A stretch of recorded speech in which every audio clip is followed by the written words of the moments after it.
मैं हूं आपका दोस्त ज़ीशान उमर और आज हमारी बहुत ही स्पेशल वीडियो है और वो है प्रपोज़ल के हवाले से कि रिसर्च की जब आप एमफिल कर रहे हैं पीएचडी कर रहे हैं और आपने उसके लिए कोई जब कोर्स वर्क मुकम्मल करने के बाद आप थीसिस की तरफ जाते हैं तो थीसिस से पहले आपने जो है वो रिसर्च प्रपोज़ल जमा करवानी होती है। ये प्रपोज़ल क्या होती है, इसका पर्पज़ क्या है, इसको करना कैसे है प्रपोज़ल को। तो आज हम कुछ बातें जो हैं वो आपको इस साथ डिस्कस करने लगे हैं और कुछ चीज़ें इसमें इम्पॉर्टेंट आपके लिए इसलिए भी हैं कि वो लोग जो एग्ज़ाम की तैयारी कर रहे हैं, चाहे वो लेक्चरर की है, हेडमास्टर की है, बाकी टीचिंग की है, तो जब आप कहीं पे शो ऑफ करते हैं कि आप एमफिल कर रहे हैं या पीएचडी वगैरह हैं की हुई है, इस सूरत में वो आपसे क्वेश्चन करते हैं तो कुछ या आपके एग्ज़ाम में आते हैं तो वो आपको जो है वो हेल्पफुल रहेंगे। आपने ये याद रखना है कि प्रपोज़ल एक ऐसी चीज़ है जो काम करने से पहले आप दे रहे होते हैं। जैसा कि आप कहीं पे जाएँ ना तो कोई आप के पास कहीं से लोन लेने के लिए जाएँ तो कहते हैं कि आप अपने जो आपने कारोबार बिजनेस करना है उसकी प्रपोज़ल लेके आएँ। आप बताएं कि आप करना क्या चाह रहे हैं। इसी तरह जो आपने रिसर्च करनी है जिस टॉपिक के ऊपर, उससे पहले आपसे ये कि आप रिसर्च करने क्या जा रहे हैं, क्या काम करना है आपने, तो उस हवाले से प्रपोज़ल। तो प्रपोज़ल क्या होती है कि बेसिकली ये एक फ्यूचर टेंस में होती है कि हम फ्यूचर में क्या करने जा रहे हैं और इसमें क्या क्या चीज़ें शामिल होंगी। इसमें हम ये बताएंगे कि हम यही स्टडी क्यों कर रहे हैं और इससे पहले इस स्टडी के ऊपर क्या क्या काम हुआ है, यानी हम बेसिक चीज़ें कुछ बताते जाएंगे और देखते हैं इसकी तरफ क्या क्या इसके असूल हैं। पहले हम देखते हैं कि प्रपोजल व्हाट रिसर्च प्रपोजल होती क्या है। तो रिसर्च प्रपोजल मैंने वैसे आपको बता दिया कि ये एक ऐसा वर्क प्लान है कि जिसके अंदर आप बताते हैं कि मैं ये काम करने जा रहा हूँ, ये मेरा टास्क है, इतना मुझे टाइम लगेगा, इतने मेरे पैसे खर्च होंगे, इतने मैं पॉपुलेशन को शामिल करूँगा, ये मेरी मेथडोलॉजी होगी। यानी आप एक पूरा तरीक़ेकार वज़ा करते हैं कि मैं मुस्तकबिल में ये करने जा रहा हूँ। बाकी पढ़ते हैं हम एक एक ईच एंड एवरी जो है सेंटेंस पढ़ते हैं ताकि कोई भी चीज़ आपकी एम्बिग्यूटी न रहे और आपकी हर चीज़ क्लियर हो जाए। और ये वाले नोट्स आप कहीं भी इस्तेमाल कर सकते हैं अपने फ्यूचर में, क्योंकि ये बहुत ही छानबीन के और बरीफ नोट्स हैं। पहला है अ proposal is a detail plan of research. ये रिसर्च का डिटेल प्लान है। प्लान से क्या होता है, प्लान भी पहले ही होता है ना किसी काम का। तो यानी कि मैं इस रिसर्च के अंदर क्या करने जा रहा हूँ, ये डिटेल प्लान है। गुड प्रपोजल कौन सी होती है, quickly and easily answer the following question. ये चंद सवालों के जवाब, जो अच्छी प्रपोजल वो होगी और इन चंद सवालों के जवाब देगी। देखते हैं एक सवाल, what do you want to do, आप क्या करना चाह रहे हैं, how do you plan to do it, और आप इसको कैसे करना चाह रहे हैं, किस तरह प्लान करने जा रहे हैं। यानी पहला क्वेश्चन रिसर्च प्रपोजल से प्रपोजल जब हम देंगे तो ये चंद क्वेश्चन है जो रिसर्च प्रपोजल से पहले पता होना चाहिए कि व्हाट डू यू डू, कि आप क्या करने जा रहे हैं, और कैसे how do you plan to do this. Second है how much will it cost, इसके ऊपर कितनी खर्च आएगा, and how much time will it take, कितना खर्च आएगा और कितना ये टाइम लगेगा। Second question. थर्ड है how does the proposed project relate to the sponsor interest. अब ये स्पॉन्सर इंटरेस्ट से मुराद ये है कि ज़रूरी तो नहीं कि आप एमफिल के लोग हैं इसलिए रिसर्च कर रहे हैं, पीएचडी वाले इसलिए रिसर्च कर रहे हैं। हो सकता है वो किसी मार्केट में हो, किसी बिज़नेस के अंदर हो, और वहाँ पे जैसे मुख्तलिफ इदारों में होता है, जैसे आप स्पार्को में चले जाओ, आप मिलिट्री में चले जाओ, आप एटॉमिक एनर्जी में चले जाओ, तो वहाँ पे वो हेल्थ में चले जाओ, मेडिसिन कंपनीज़ में, तो वो लोग रिसर्च करवा रहे होते हैं वो मुसलसल के नई इन्वेंशन की। तो जिस चीज़ पे रिसर्च आप कर रहे हैं तो वो आपका जो प्रोजेक्ट है वो आप स्पॉन्सर नीड के मुताबिक, यानी जो आपको फंडिंग कर रहा है, जिसके अंदर आप काम कर रहे हैं, जिसके लिए आप रिसर्च कर रहे हैं, क्या उसकी ज़रूरत को पूरा करता है। यहाँ भी हम कह सकते हैं कि मैं एजुकेशन डिपार्टमेंट का बंदा हूँ, तो एजुकेशन में जो मैं रिसर्च कर रहा हूँ ये मेरे एजुकेशन डिपार्टमेंट के मुताबिक है, और ये मेरे जो सुपरवाइज़र है जो उसने मुझे टॉपिक असाइन किया या जो मैंने सुपरवाइज़र को टॉपिक बताया क्या उसको एजेंडे को फुलफिल कर रहा है। तो थर्ड क्वेश्चन के स्पॉन्सर के इंटरेस्ट के मुताबिक होना चाहिए। फोर्थ है what difference will the project make to. तो ये जो मैं काम करूँगा इससे क्या फ़र्क पड़ेगा? योर यूनिवर्सिटी, किसको फ़र्क पड़ेगा? मेरी यूनिवर्सिटी को फ़र्क पड़ेगा, या स्टूडेंट को फ़र्क पड़ेगा मेरे, या ये असूल ज़वाबित जो है मेरे जो है उनको, ये द स्टेट जो हालत है, द नेशन, कॉम को, एनी अदर कंसर्न पार्टीज, यानी जो मैं काम कर रहा हूँ तो ये उनमें क्या फ़र्क पैदा करेगा या उनमें क्या तब्दीली लेके आएगा? मेरी यूनिवर्सिटी, मेरे स्टूडेंट, मेरा डिसिप्लिन, मेरी स्टेट, मेरी नेशन, ये सारी चीज़ें आ सकती हैं। Fifth, what has already been done in the area of your project. जो मैं कर रहा हूँ इस एरिया में, इससे पहले क्या कुछ हुआ है? Why should you rather than someone else do this project. मैं ही क्यों ये काम कर रहा हूँ, बाकी लोग क्यों नहीं ये काम कर रहे हैं? तो ये मैं जब आगे आपको बताऊंगा ना स्टेप्स, तो उसमें इस चीज़ को क्लियर कर दूंगा। बाकी आपने ये ज़रूर आपको जहन में हो कि मैं जो काम कर रहा हूँ इसके ऊपर पहले कितना काम हुआ है, कहाँ पे गैप था जो मैं ये काम करने जा रहा हूँ। लास्ट स्टेप है how will the result be evaluated. जो रिज़ल्ट मैं लेके आऊँगा उसको एवेल्यूएट कैसे किया जाएगा, कौन से सॉफ्टवेयर से चेक किया जाएगा, कौन कौन से की एरियाज़ हैं जहाँ से गुजारा जाएगा और उसकी अथेंटिसिटी मालूम की जाएगी। तो 6 क्वेश्चन हैं, 6 चीज़ें ऐसी हैं कि रिसर्च से पहले आपको वो क्लियर होनी चाहिए। मैं फिर दोबारा रिपीट कर देता हूँ कि what do you do and how do you do, यानी आप क्या कर रहे हो, आप कैसे कर रहे हो, आपकी कितनी कास्ट आएगी, आपका कितना टाइम लगेगा, आपकी जो स्पॉन्सर इंटरेस्ट है क्या उसके मुताबिक कर रहे हो, ये जो आप काम कर रहे हो इससे क्या किसको फ़र्क पड़ेगा, कि यूनिवर्सिटी को, टीचर, स्टूडेंट को, और क्या इस एरिया में पहले कितना काम हुआ है और आप ही क्यों इसके ऊपर काम कर रहे हैं, और इसके जो रिज़ल्ट हैं वो किस तरह एवेल्यूएट किए जाएंगे। होप सो आपको समझ आ गई होगी। अब मैं प्रपोजल की थोड़ी सी डेफिनेशन की तरफ जाता हूँ। अब प्लान ऑफ एक्शन, प्रपोजल होता है प्लान ऑफ एक्शन, मैं करने क्या जा रहा हूँ, मेरा वो प्लान, मेरा मंसूबा। तो जो परी रिक्विजिट फॉर रिसर्च है कि रिसर्च करने से पहले परी रिक्विजिट क्या चीज़ इनिशियल आपको चाहिए, वो इन्वेस्टिगेशन चाहिए। देखिए ना, आप कोई काम करने जा रहे हैं तो आप एवं धुन तो नहीं लगे। हो सकता है कि एक काम है, एक पहिया जो है वो ईजाद हो चुका हुआ है, मैं दोबारा जो है ना वो रिसर्च करके पहिया ईजाद कर रहा हूँ, तो ये मेरी कोई इन्वेंशन तो नहीं होगी।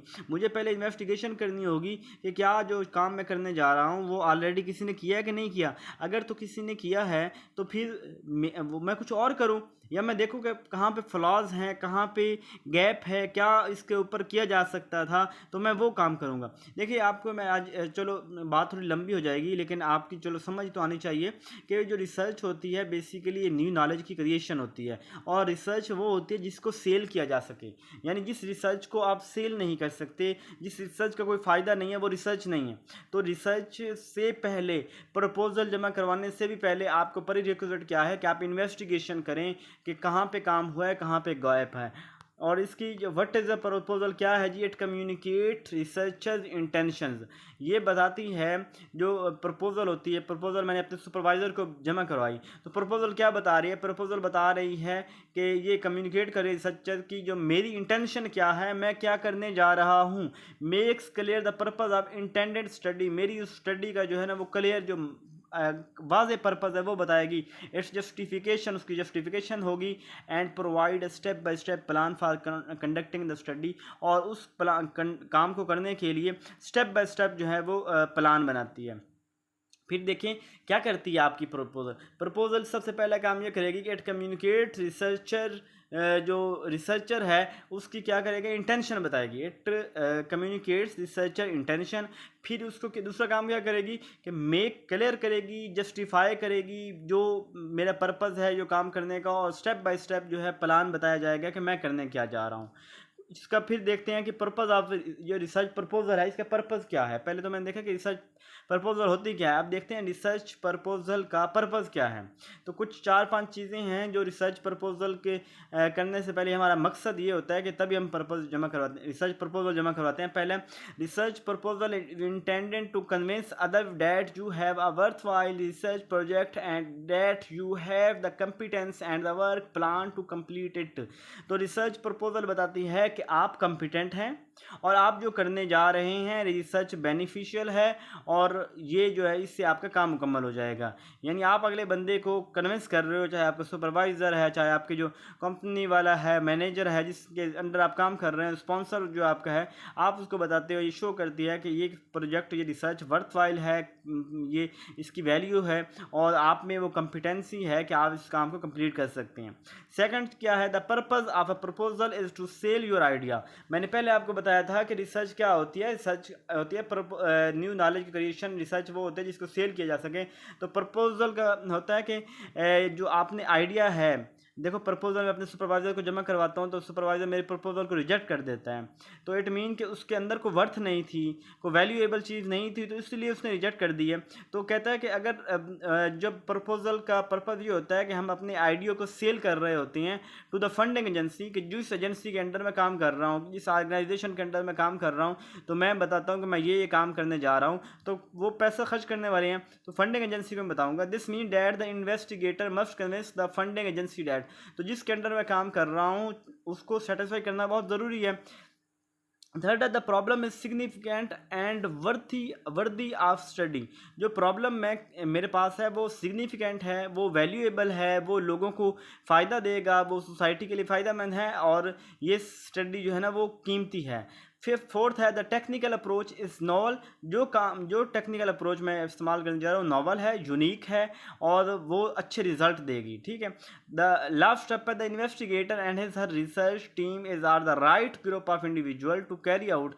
जो मैं इन्वेस्टिगेट जो रिसर्च करने वाला हूँ, जो मेरी टीम है, जो रिसर्च करने वाले हैं, वो सारे जो है ना वो राइट ग्रुप ऑफ इंडिविजुअल्स हैं और वो जो है complete the work describe in research proposal, और वो सब काम करने के काबिल हैं, कॉम्पिटेंस है उनमें कि जो प्रपोजल में बताए गए हैं। देखिए फिर सारी बातें मैं जस्ट रिपीट कर देता हूँ, रट्टा नहीं लगाना, अपने ज़हन में रखें कि प्रपोजल का पर्पज़ क्या होता है। एक प्रपोजल का मतलब ये होता है कि आप जो उसको बता रहे हैं कि मैं करने क्या जा रहा हूँ, इसकी वर्थ क्या है, मैं कॉम्पिटेंट कितना हूँ, मैं इस काम को कर सकता हूँ कि नहीं काम कर सकता। आपने फंडिंग एजेंसी को कन्विंस करना है, उनको अपना आइडिया सेल करना है, जो आपकी प्रपोजल है वो जो रिसर्च है वो सिग्निफिकेंट हो, वर्दी हो और टेक्निकल अप्रोच यूनिक होनी चाहिए, यानी वो और रिज़ल्ट भी अच्छे होने चाहिए और जो आपकी टीम है वो काबिल हो और वो काम कर सकती हो। तो ये कुछ चीज़ें थी जो बेसिक इनिशियल में बताई मैंने। अब है steps in developing research proposal. कौन से स्टेप्स हैं जो, अब ये देखिए कि यहाँ रिसर्च जो मैंने स्टेप्स लिखे हैं ये हो सकता है कि ऊपर नीचे हो सकते हैं, पर याद रखिए कि जब भी यूनिवर्सिटी या कहीं भी आप रिसर्च कर रहे होते हैं तो वो आपको फार्मेट देते हैं, उस फार्मेट के मुताबिक आपने रिसर्च करनी होती है। तो फार्मेट जो आपको वो देंगे तो हो सकता है कि उसमें कुछ स्टेप ऊपर नीचे हो जाएँ, ठीक है। तो पहला स्टेप है, मैं इसको एक स्टेप को आगे एक्सप्लेन करूंगा, यहाँ मैं सिर्फ तरतीब से बता रहा हूँ। इंट्रोडक्शन सबसे पहले होगा, फिर प्रॉब्लम की स्टेटमेंट होगी, फिर रैशनल ऑफ द स्टडी होगी, ये रैशनल क्या है बताऊंगा आगे, पर्पस ऑफ द स्टडी यानी ऑब्जेक्टिव क्या है, सिग्निफिकेंस क्या है, रिव्यू ऑफ लिटरेचर आगे कहाँ पे आएगा, फार्मूलेशन हाइपोथेसिस, फिर डिफाइन द टर्म्स, फिर assumption of the study, scope and limitation and procedure and the study. ये सारी चीज़ें आगे हम चलते हैं, आगे एक एक चीज़ को अब देखते हैं। पहली चीज़ जो होगा वो आपका होगा कि आप की जो देख रहे होंगे कि उसका इंट्रोडक्शन। अब इंट्रोडक्शन शुरू में होता है, इंट्रोडक्शन में क्या चीज़ होती है, इंट्रोडक्शन में होता है कि what is the existing state. अब जो मैं रिसर्च कर रहा हूँ ना, करंट कहाँ पे है वो रिसर्च, यानी मिसाल के तौर पे मैं कोई फ्यूचर के हवाले से कोई बात भी कर रहा हूँ कि इमोशनल इंटेलिजेंट मेरा टॉपिक है कि role of teacher in the development of emotional intelligence of early childhood education. अब पहले देखा जाएगा कि इसके ऊपर पहले कहाँ पे है, क्या बच्चों के ऊपर इमोशनल इंटेलिजेंस के जो है वो काम किया जा चुका है पहले, या किस एरिया में किया जा चुका है, और मतलब एग्जिस्टिंग स्टेट क्या है। पहले मैं कहता हूँ जी कि पहले इससे पहले जो है ना वो फ्रांस में हुआ था, अब मैं पाकिस्तान में करने जा रहा हूँ, चाहे सेम रिसर्च भी हो, तो मतलब कुछ एग्जिस्टिंग स्टेट क्या है। नेक्स्ट है, what measures have been taken to improve the situation. मैं कौन से स्टेप ऐसे लेने जा रहा हूँ, कौन सी ऐसी टेक्निक स्ट्रेटजी यूज़ करने जा रहा हूँ जो इससे पहले जो रिसर्च हुई उसमें यूज़ नहीं की गई। इस तरह फिर third, despite those measures the problem still exist why. तो इन सब मेजर्स जो है लेने के बाद प्रॉब्लम अभी भी है तो क्यों है, तो मैं उसके गैप को देखूंगा। यानी पहले जो माजी में ये मेजरमेंट ली गई, ये काम किए गए, लेकिन अभी तक जो है ना वो चीज़ डिस्कवर नहीं हुई, अभी तक वो चीज़ जो फ़ायदेमंद जो होना चाहिए था वो नहीं हुआ। तो इस सूरत में क्या है कि मैं जो दोबारा है वो उसका गैप बताऊँगा, ठीक है। तो ये 3 चीज़ें होती हैं हमारे क्या इंट्रोडक्शन में, समझ आई। यानी इंट्रोडक्शन के अंदर हम क्या बात कर रहे होते हैं, हम पहले बता रहे होते हैं हमारा प्रॉब्लम क्या है और इसके ऊपर पहले कितना काम किया जा चुका है और वो रिसर्च मैं ही क्यों करने जा रहा हूँ, ठीक है, और कहाँ पे गैप है जो नहीं हुआ और उसको अब मैं करने जा रहा हूँ, ये बातें हमने करेंगे। इसके बाद rational of the study. Rational of the study से मुराद ये होता है कि आप इसके अंदर जस्टिफिकेशन कर रहे होते हैं, आप अपनी ओपिनियन बिल्ड बता रहे होते हैं कि मैं ये काम क्यों करने जा रहा हूँ। दिमाग मतलब अगले बंदे को कायल करना, रीजनिंग देना अपने रैशनल अपने दिमाग से, अपने जस्टिफिकेशन से अगले बंदे के अंदर कि मैं ये काम क्यों करने जा रहा हूँ। तो यानी fill the gap identified earlier, कि वो गैप जो है वो मैं फिल करने जा रहा हूँ, मतलब आप उसने रैशनल देनी है।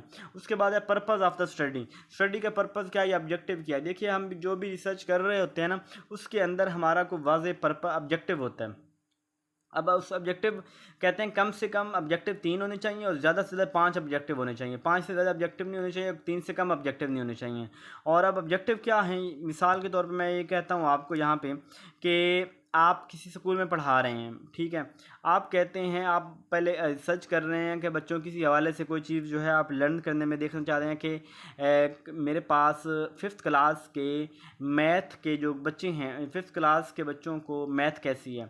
मैं सबसे पहले जाते साथ ही उनसे टेस्ट ले लेता हूँ। अब मुझे क्या पता चल गया, उनकी एग्जिस्टिंग स्टेट का पता चल गया कि बच्चों की मैथ में इतना कि नॉलेज उनके पास है। फिर मैं उनको ट्रीटमेंट दूंगा, इट मीन मैं उनके ऊपर मेथड ए यूज़ करूँगा। फॉर एग्जांपल मैं उनके ऊपर जो है ना वो डिमॉन्स्ट्रेशन मेथड या फॉर एग्जांपल मैं उनके ऊपर लेक्चर मेथड यूज़ करता हूँ। और मेथड यूज़ करने के बाद मैं फिर दोबारा उनका टेस्ट लूँगा, दोबारा असेस करूँगा और फिर देखूँगा ट्रीटमेंट देने के बाद वो उनमें कितनी जो है वो ऑब्जेक्टिव जो है वो अचीव हुआ है, कितने वो पहुँचे हैं। तो ये जो चीज़ हो ये हमारे ऑब्जेक्टिव को शो करती है, ठीक है। इसके बाद है सिग्निफिकेंट। सिग्निफिकेंट में आपको बताया था कि वो कितनी वैल्यूफुल है और उसके रिज़ल्ट जो हैं वो कितने जो है ना वो जो नॉलेज में इजाफा करेंगे और कितनी जो एग्जिस्टिंग प्रॉब्लम है मार्केट में जिसके हवाले से भी, तो वहाँ कितना फ़ायदा होगा। यानी ये हमें जो है बताती है कि किन किन लोगों को फ़ायदा होने वाला है इस रिसर्च से। इसके बाद मोस्ट इंपॉर्टेंट एरिया जो होता है किसी भी रिसर्च का वो होता है ये हमारे पास लिटरेचर रिव्यू। अच्छा, research study is the branch child researcher और सीक्वेंस वेरी, ठीक है। अच्छा, इसके बाद जो है हमारा जो है रिव्यू की बात कर रहा हूँ, तो लिटरेचर रिव्यू के बारे में ये बात याद रख लें कि लिटरेचर रिव्यू ये होता है कि आप उस काम के मुतल्लिक माजी में जितना कुछ पढ़ा गया बताया गया आप उसके ऊपर सर्च कर रहे होते हैं। आप उन आर्टिकल को रीड करते हैं, उन थीसिस को उनको रीड करते हैं और रीड करने के बाद आप उसमें से अपनी जो आपका रिसर्च है उसके लिए वैल्यूफुल कंटेंट जो है वो समरी बना के आप लोग लिखते हैं, उसका हवाला भी देते हैं, ठीक है। तो ये लिटरेचर रिव्यू होता है और लिटरेचर रिव्यू का अलग जो है वो चैप्टर होता है। ये लिटरेचर रिव्यू क्या फ़ायदे हैं, एक तो ये हमें बताता है कि जो गैप हैं रिसर्च में वो हमें बताता है, प्रीवियस सोल्यूशन जो था उसका हमारे प्रॉब्लम के साथ क्या ताल्लुक़ है, ये हमारे प्रॉब्लम को मज़ीद रिफ़ाइन करता है। यानी अभी मैंने वो टॉपिक सिलेक्ट नहीं किया तो जब मैं उसके मतलब रिसर्च कर रहा होता हूँ तो मुझे फ़ायदा होता है कि यहाँ यहाँ काम हो चुका है, ये कीवर्ड मैं यूज़ नहीं कर सकता, कहाँ कहाँ मैंने काम करना है। और फिर इसके से हमें पता चल जाता है कि मेरी जो है रिसर्च वो क्या है, क्या मैं चेंज कर सकता हूँ। और ये हमें डीप अंडरस्टैंडिंग देती है। इसके अंदर हम मेथोडोलॉजी चेक करते हैं, इसके अंदर हम क्वालिटेटिव क्वांटिटेटिव देखते हैं। यानी लिटरेचर का हमें फ़ायदा हो रहा होता है। बाकी एक बात जो आपके आसानी के लिए बताने लगा हूँ कि जब आप रिसर्च कर रहे होते हैं तो पूरा आर्टिकल जो मुख्तलिफ आपने मिसाल 50-100 आर्टिकल आपने डाउनलोड किए हैं तो सारे आर्टिकल को पढ़ने की ज़रूरत नहीं है।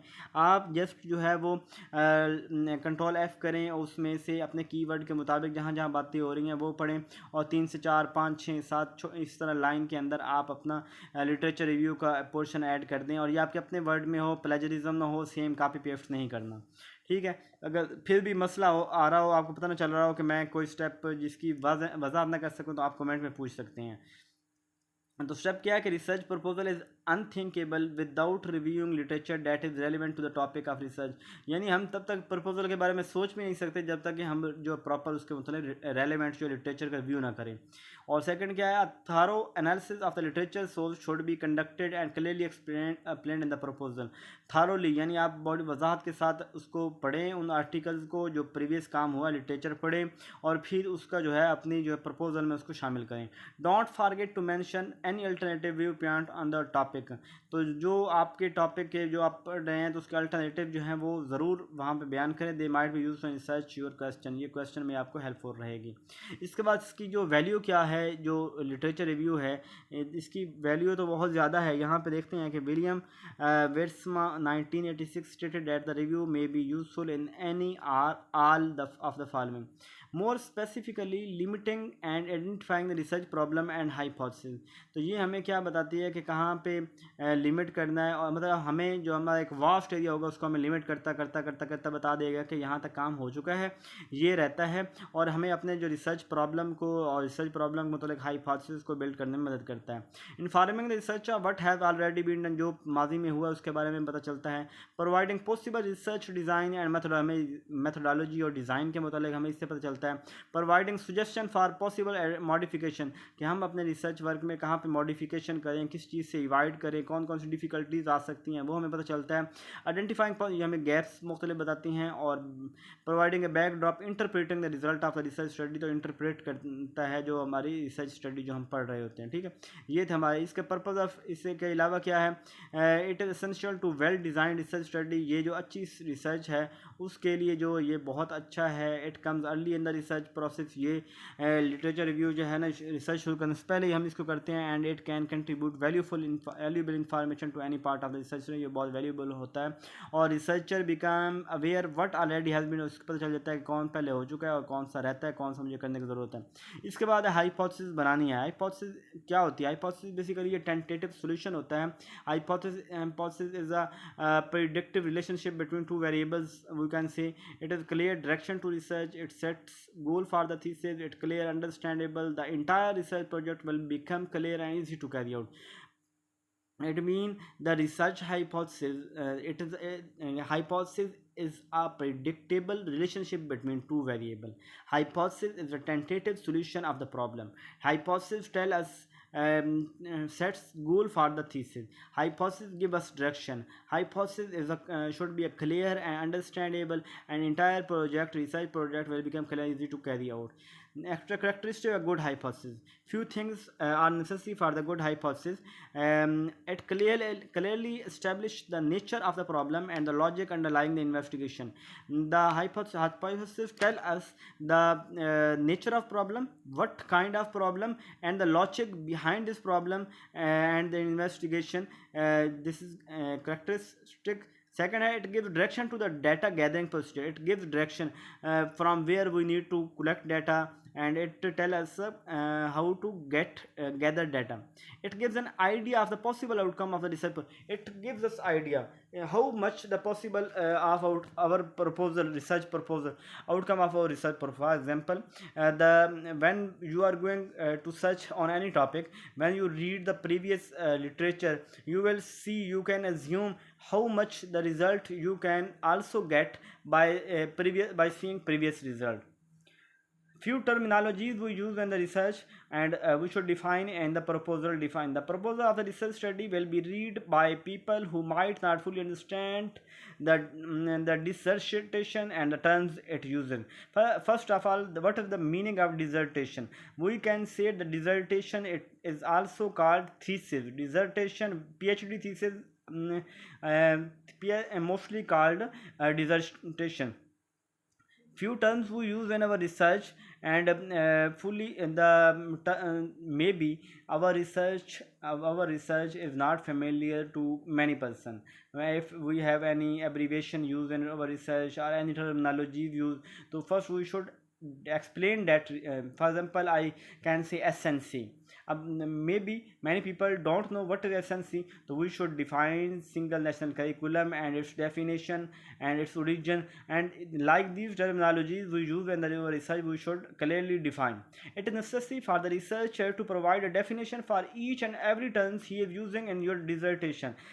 Every term we use in the dissertation, the researcher need to briefly explain that. Assumption of the study. Assumption. What is assumption? Assumption, it means we can expect what kind of question we give and how much possible, how much percentage of people population will respond our research.